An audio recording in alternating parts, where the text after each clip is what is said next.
Assalamualaikum warahmatullahi wabarakatuh. Sebelumnya saya izin memperkenalkan diri. Nama saya Fabila Putri Berbukit, NPM 2208260165. Di sini saya semester 4 izin mempresentasikan pada blok SO2 yang berjudul siklus menstruasi. Saya izin memperjelas terlebih dahulu. Siklus menstruasi itu merupakan proses perubahan hormon yang terus-menerus dan mengarah pada pembentukan endometrium, ovulasi, serta peluruhan dinding jika kehamilan tidak terjadi. Nah, setiap bulannya sel telur itu harus dipilih, kemudian dirangsang agar menjadi matang. Endometrium pun harus dipersiapkan untuk berjaga-jaga jika telur yang sudah dibuahi atau embrio muncul, kemudian melekatkan atau berkembang di sana. Nah, perdana menstruasi ini dimulai menjelang akhir pubertas. Kita masuk pada proses terjadi menstruasi. Di sini, siklus menstruasi itu diregulasi oleh hormon. Hormon apa saja yang berperan di sini? Ada hormon LH dan FSH. LH, luteinizing hormone, dan follicle stimulasi hormone.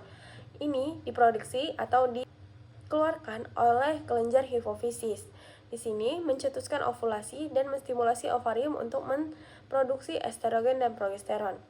Estrogen dan progesteron akan menstimulasi uterus dan kelenjar payudara agar kompeten untuk memungkinkan terjadinya pembuahan.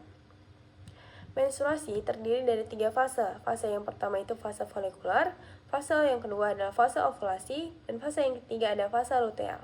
Di mana fase folikular itu merupakan fase sebelum telur itu dilepaskan. Dan fase yang kedua, fase ovulasi itu merupakan pelepasan dari sel telur itu. Kemudian fase yang ketiga, fase luteal itu merupakan setelah sel telur itu dilepaskan. Nah, menstruasi ini sangat berhubungan dengan faktor-faktor yang mempengaruhi ovulasi. Jika proses ovulasi ini teratur, maka siklus menstruasi akan teratur juga.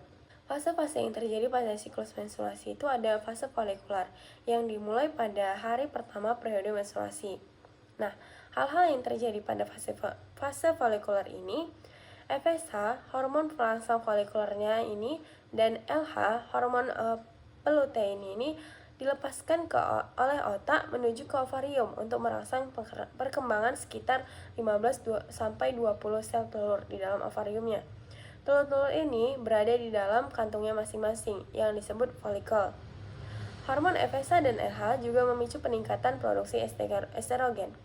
Nah, peningkatan level estrogen ini akan menghentikan produksi FSH, sehingga hormon ini akan membuat tubuh kita itu bisa membatasi jumlah folikel yang matang. Saat fase folikular berkembang, satu buah folikel yang di dalamnya ini, salah satu ovariumnya ini menjadi dominan dan terus matang. Folikel dominan ini menentukan seluruh folikel lain kelompoknya sehingga yang lainnya berhenti tumbuh dan mati. Folikel dominan ini akan terus memproduksi estrogen. Fase ovulasi ini biasanya dimulai sekitar 14 hari setelah fase folikular.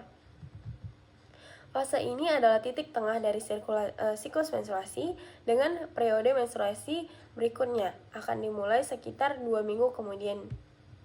Peristiwa ini merupakan fase ovulasi. Nah, pada fase ovulasi ini peningkatan estrogen dari folikel dominan ini akan memicu lonjakan jumlah LH yang diproduksi oleh otak sehingga menyebabkan folikel dominan yang melepaskan sel telur dari dalam ovarium.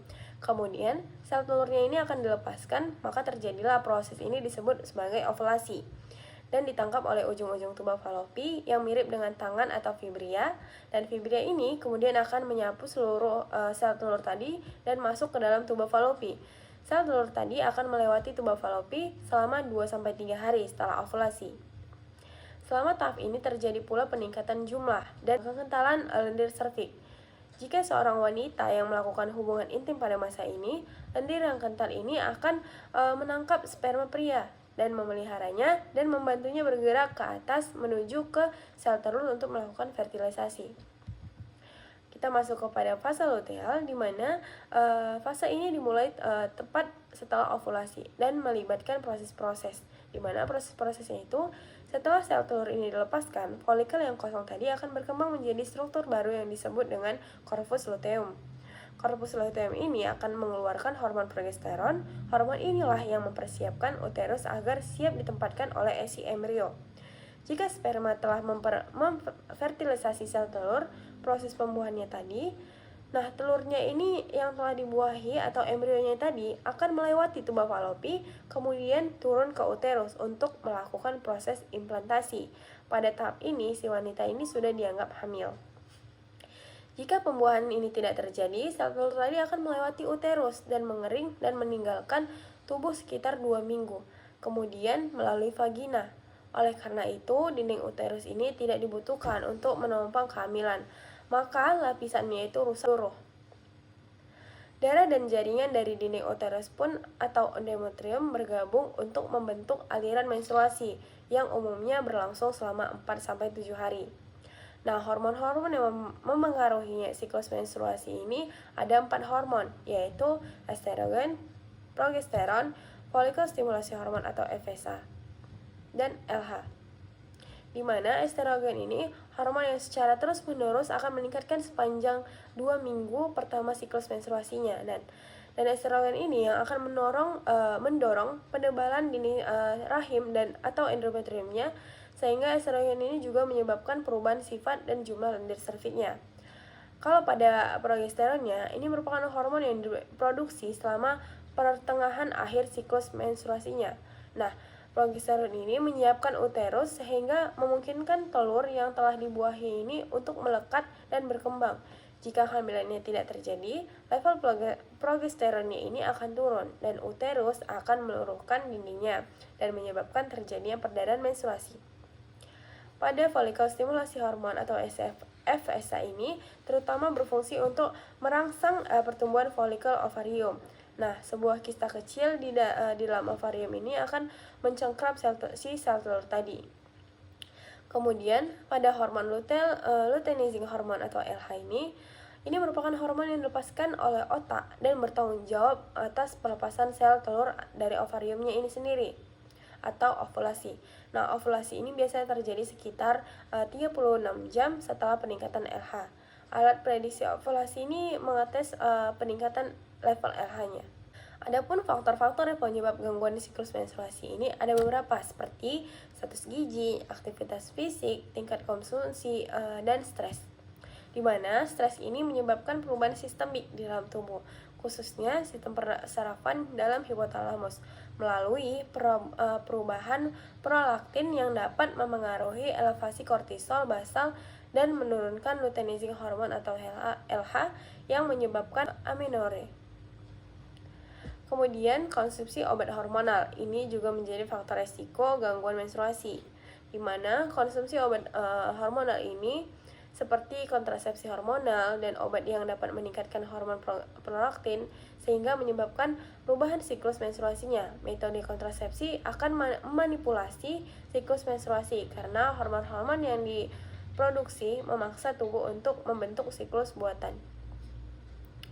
Faktor lainnya itu ada gangguan endokrin, di mana gangguan endokrin ini merupakan penyakit-penyakit endokrin seperti diabetes, hipotiroid, serta hipotiroid yang berhubungan dengan gangguan menstruasi. Kemudian kita masuk pada siklus menstruasi. Siklus menstruasi ini sendiri dibagi menjadi 4. Yang pertama, eumenorrhea, di mana ini normal.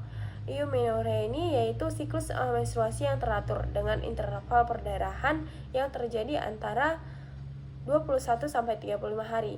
Kemudian polymenorrhea, di mana polymenorrhea ini merupakan siklus menstruasi yang lebih pendek dari biasanya, kurang dari 21 hari, dan perdarahannya itu kurang lebih sama atau lebih banyak dari normalnya. Kemudian siklus menstruasi yang ketiga, oligomenorrhea, di mana menstruasinya ini jarang atau sangat sedikit, atau lebih tepatnya periode menstruasinya terjadi dengan interval yang lebih lama dari 35 hari dengan jumlah menstruasi 4-9 kali saja dalam setahun. Kemudian siklus yang keempat, amenorrhea, di mana amenorrhea ini merupakan periode menstruasi selama 3 bulan di usia reproduksi, yaitu absennya menstruasi selama 3 bulan pada wanita yang memiliki siklus menstruasi normal sebelumnya. Mungkin ini saja presentasi saya pada blog BSO2 yang berjudul siklus menstruasi. Wassalamualaikum warahmatullahi wabarakatuh.